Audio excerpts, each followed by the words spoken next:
সাদা cement use করতেছে, এটা এরকমই হইব। তারপরে যে তারা দেখাইলাম যে সাদা সিমেন্ট ইউজ করেন আর কি ইউজ করেন, এটা টিপ দিলে তো এটা ভেঙে যাইতেছে গা, একটু ঝুড়ে ঠেলা দিলে জিনিসটি সুইটটা ফুটে যাইতেছে গা ইট টিট। তারা করার পরে দেওয়া তারা এই কইলো আচ্ছা ঠিক আছে নেক্সট দিন তে ভালো করে কাজ করবো। পরবর্তী সময় আমি কালকে তারারে গতকালকে আমি তারারে কইছি যে দাদা ইটা কাজ করতেছেন, এই আমি দাঁড়াই দিয়েছি, তারা 10টা বালু দিছে, 10টা বালু দেওয়ার পরে দিয়া এই তারা এই 1 বস্তা সিমেন্ট দিছে। আমি গেছি গা পরে দিয়ে আবার আইনা 4টা সারি বালু তারা এখানে রাস্তার মধ্যে এটার সাথে মিক্সড করছে। মিক্সড করে এখান থেকে যে সিমেন্ট দিছে তারা এই সিমেন্ট আবার 1 সারি সিমেন্ট তুললে নিছে। হ্যাঁ তুললে নিয়ে তারা কয়টা বিলে গুলার মধ্যে দিব এরকম ভাবে। তারপরে মেস্তরি কইলাম পরে দেয়, মেস্তরি আমার ধমকি দেয় কয় কিতা করতে আর মুখ কইরা মানে তাই দেখা লাগবো।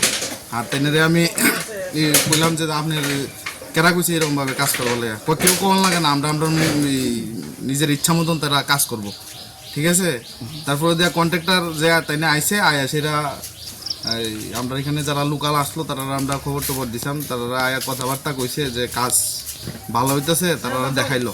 আপনারা দেখেন এখানে যে রাস্তার ড্রেনটা বানাইছে, আপনি দেখেন না এদিকে ড্রেনটা, এইদিকে ড্রেন যদি 16 ইঞ্চি থাকে, এখানে ড্রেনটা আছে এই 8 থেকে 9 ইঞ্চি। হ্যাঁ একদম মানে লো কোয়ালিটির কাজ। এরপর দিয়ে যেমনি মন ধরে সিফা করে লাইতেছে, যেদিকে পারতেছে এদিকে এরা মন। এখন কি চাইতেছেন আপনারা? আমরা চাইতেছি যে কাজগুলি তারা করছে